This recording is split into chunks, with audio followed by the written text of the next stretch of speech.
Welcome boys and girls, Costin here with Lords of the End Times for Total War Warhammer 3 Mortal Empires. I force march my way as Boris Todbringer into Norsca to encounter the Glotkin and fight them.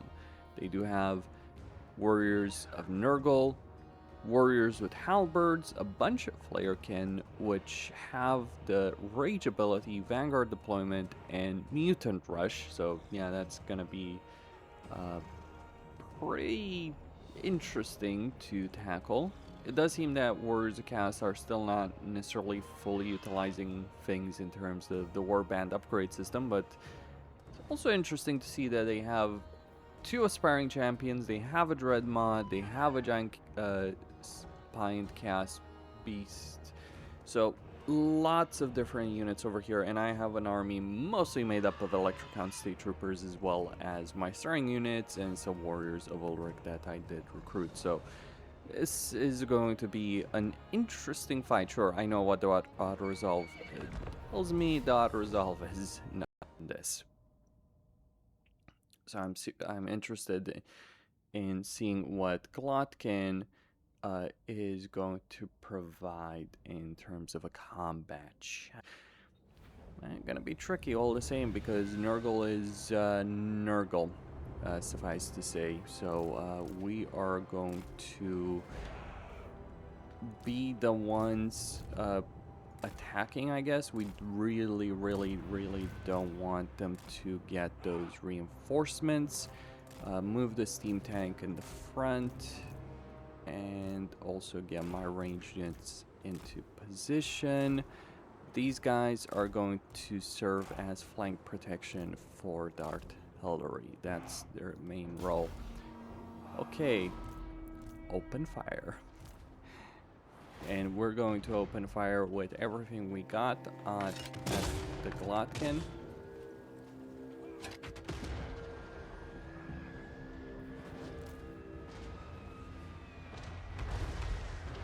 And see if we can find, there we go, some Warriors of Chaos.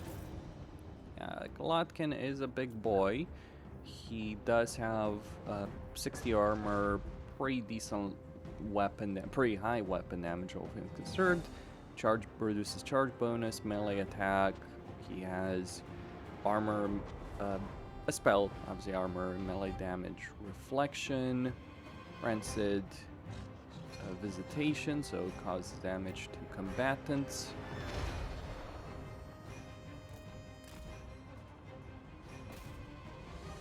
Let's try and do even more damage in that situation. Form up my guys. So I got the Norland Mariners right there. The reason he's not attacking is he's waiting for the reinforcements to arrive, but obviously that's going to cost him quite a bit. Let's use the Amber Spear against the Flarekin. That bounce spell right there. Maybe I should have used it against him.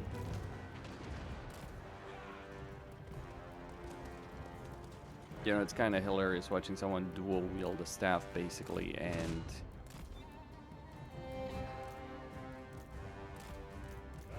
an axe, a great axe at that.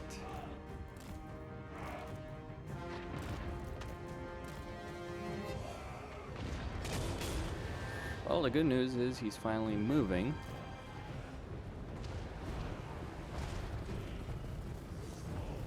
Because I do want to deal with him before those reinforcements arrive. Took a bit of damage actually, so I've noticed this several times in a number of battles where it's like you just start shooting at the enemy, and normally the AI is fairly aggressive in responding to that, but you know, I've noticed a number of smaller changes, if you will. Let's go dual. Use the eye for an eye ability.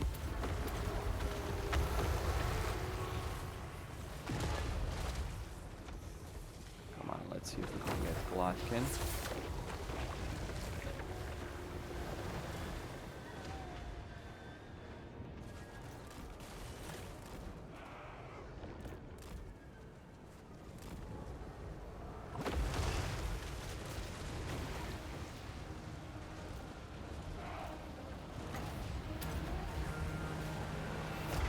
Toyota Guard did.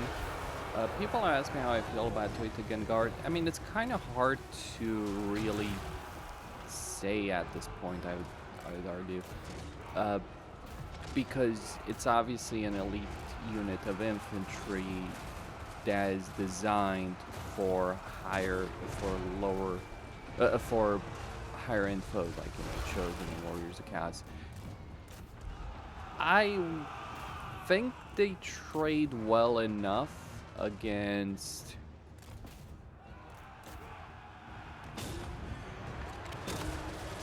so that's the Glotkin.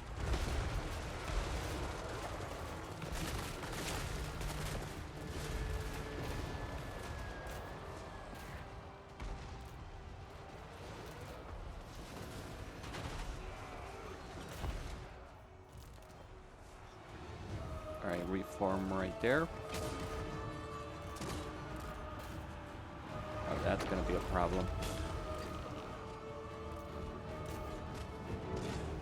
Let's send our Knights of the Empire against it.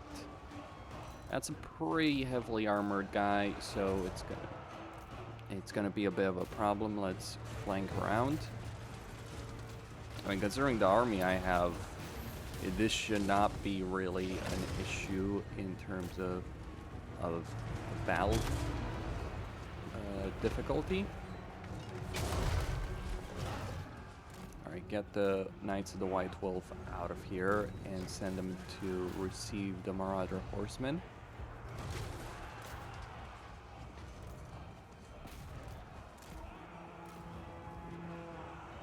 And send some ranged units.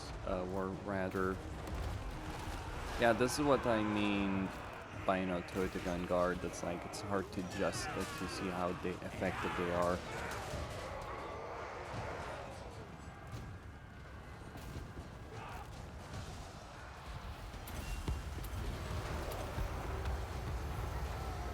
At the moment.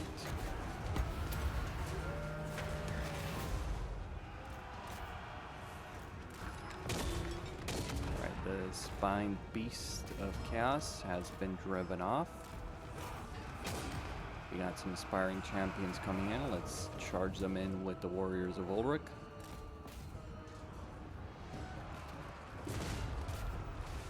Yeah, Flare can...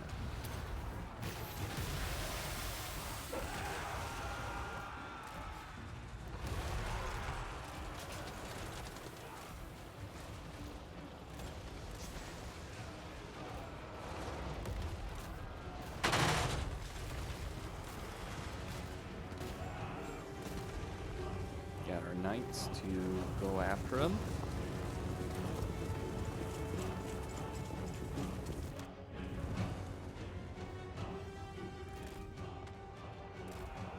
Pull back right there.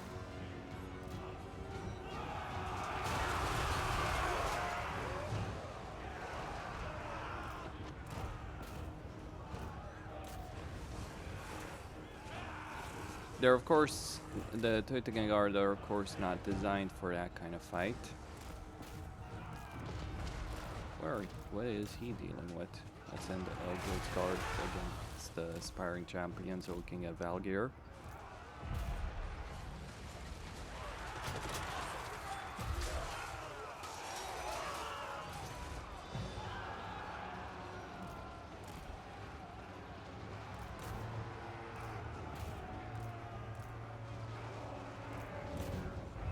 Oh, they're under threat.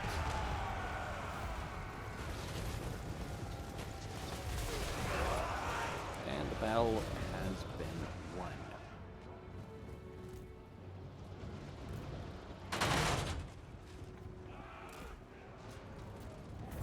Alright. Glotkin held up surprisingly well, though of course he was wasted in that situation. Still did 6k damage. 3k from the Chaos Trolls right there. Maybe it was just the reinforcements. Who did the most damage out of them? Like, obviously Chaos Warriors did a decent amount. Dreadmaw did nothing? Weird. considering how much it took to kill it. But yeah, aspiring champions did pretty well for themselves. So this did happen on the end turn. Is turn 9 of the campaign. You know, when you're looking at this campaign situation, it's kind of very easy to think like, okay, I'm just gonna march for Kemperbad, declare war on, take it from Talabayam, and then sell it to Karl just so I can provoke a war between Karl, and if you get a confederation of Stirland, which is fairly easy given Stirland's situation in a campaign, then you can easily get both Karl and Elspeth engaged to deal with Vlad. Speaking about Vlad, by the way, like just a quick notice right here, like just a bunch of master necromancers that the bastard has. He has 4 full freaking stacks, both of the Sylvanian provinces, and he's going to make Karl's day difficult. Let's see what the defeat trait gives you. So you get Slayer of Triplets, so you get melee defense, bonus versus large, and spell resistance. 10% spell resistance for a lord is not insignificant whatsoever. Let's see if we can... Maybe the auto-resolve was correct right there. I mean, it was bloody, definitely. But we did win.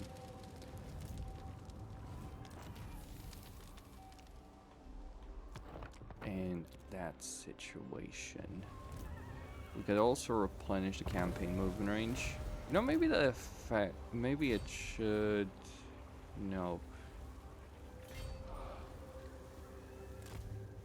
It should count how tired your troops are in terms of like auto-resolve result and all that stuff, but it doesn't, so such as it is. And yeah, there's a lot of possibilities I see with Boris in this campaign, given, you know, you can rush to Norland, you can get those Electricon state troopers, you can rush to Norsca if you want to. I don't know why you'd want to. It probably would be for best to let him, you know, fight some other factions. Interesting thing about Norsca, so they've changed the province situation there. Let me just, you know, do this. So the way the Glotkin work, so you get plague symptoms, 1 random. Interesting. Have they changed the way plagues work? But regardless, he does have, or it might just be a unique resource. So you have the garden. He hasn't built anything into that. And either he has, like, he does have dark fortresses, definitely. Though, again, work in progress build and all that. But there's a new province right here in Hellspire Mountain. So they've added several new regions right here. Because there would be, like, the Varg would control the entire north here.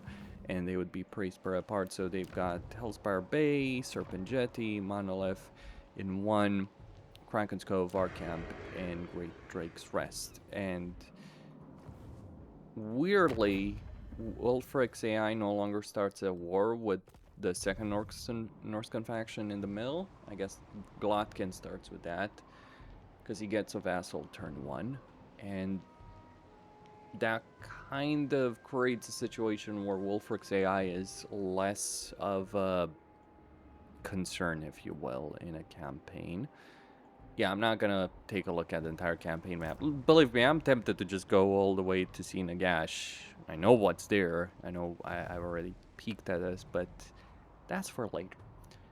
Now, since I was here and I can definitely get there to next turn, I think that's perfectly fine and acceptable. Next up, I will be taking a look at Mr. Tankwall, who in this case has already taken Zufbar. Again, you know, within movement range, you can get to Tankwall if you're playing as Toddy. Whether or not you can defeat him, that's a very, very different discussion. But yeah, we do have Vlad. He is rank 18. I'm not sure if he's on a mount of any description. Elspeth definitely isn't. Though Elspeth is low level. Actually, wait, let me check. No, he doesn't have a mount. None of them do, actually. So yeah, lots of, though there is a White King. And look, I'm gonna look at the Sylvania structures, because why not? So, one of the ridiculous things is Vlad actually starts with the ability of getting Graveguard, because he starts with the structure, the Graveyard. So he gets all the different Graveguard units, and the way that recruitment is handled is it's individual units. So you have a capacity for regular Graveguard, halberds, and Grey Weapons. Just saying, that's pretty ridiculous. He has a Banshee. He didn't build a landmark. There's also a structure that gives you 100 corpses per turn, especially if there's a high level of vampiric corruption. Then you can convert those corpses into blood. He gets Morghuls. He's already got that at tier 2, which works for him. So he does have that situation, and yeah, that's really about it. Let me just take a look at, and again, like, this is something, you know, if I did this multiple times, I could show this. You know, I'd have to play this campaign multiple times just to show the structures. But yeah, it does seem like a dark fortress that we have right there. Norsca, same old Norsca that we all know, and maybe a bit of a change economically. I don't remember what the economic situation is for them by default. One thing I would also point out is that if you're playing as Carl, if you're playing as Boris, getting Carl and Elspeth to do something is kind of one of your main goals in a campaign, though that may have to do with getting Sterling to get off your ass. Anyway, that was all. Costin signing out. Stay tuned for more.